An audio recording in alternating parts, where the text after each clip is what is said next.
accompagné de Clara Fugier, Anne-Claire Villedieu, Hugo Beer et Irina Spirko. Liv Soupison viendra nous rejoindre en deuxième partie. Donc, merci d'accueillir Clara, Anne-Claire, Hugo et Irina.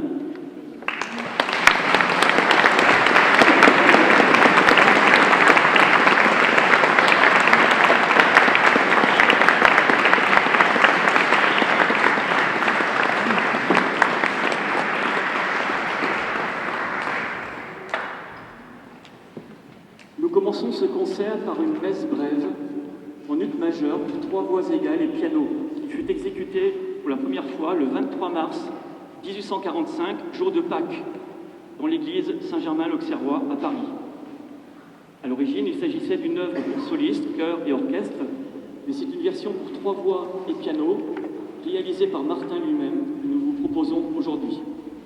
Cette messe se compose de 6 parties qui seront enchaînées: Kyrie, Gloria, Credo, Sanctus, O Salutaris et Agnus Dei. Thank you.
In carena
Julien Martin a fait publier à Paris de nombreuses romances dont il est, pour la plupart, l'auteur des paroles et de la musique. La pièce que Clara va vous interpréter, accompagnée par Elina, est très émouvante quand on connaît la biographie du compositeur. Avec sa première épouse, Julien Martin a eu 3 enfants au Mans. Augustine Julie, née en 1837, Alfred, né 2 ans plus tard, et Alfred Marie, né en 1840. Seul Alfred Marie a survécu. Les 2 premiers enfants sont morts en bas âge. La romance « Une mère » est une prière qu'une jeune maman adresse à la Vierge Marie, afin qu'elle veille sur son enfant mort prématurément. Julien Martin écrit « J'avais une fille chérie, toute ma joie et mon bonheur. La mort, hélas, me l'a ravie. Ce fils reste seul à mon cœur. » Cette fille chérie n'est autre qu'Augustine Julie, décédée à seulement 5 mois. Le seul fils de Julien Martin qui a survécu de son premier mariage est donc Alfred Marie qui deviendra architecte.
Julien Martin enseignait le chant au collège de l'Oratoire, à l'école normale et en cours privé. C'est pour ses élèves qu'il écrivit une galerie musicale, c'est-à-dire une série de morceaux de chant à 2 ou 3 voix, avec accompagnement de piano, dédiés aux pensionnats de France. Pour terminer la première partie de ce concert, nous entendrons successivement 2 pièces intitulées « Hymne au printemps » puis « Le retour du printemps ». Le texte, écrit par Martin lui-même, célèbre la venue du printemps qui annonce le réveil de la nature. La musique est joyeuse, le rythme enlevé. Tout respire la joie et le bonheur. Quand tout dans la nature respire la gaieté, goûtons l'ivresse pure de la félicité.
Seigneur,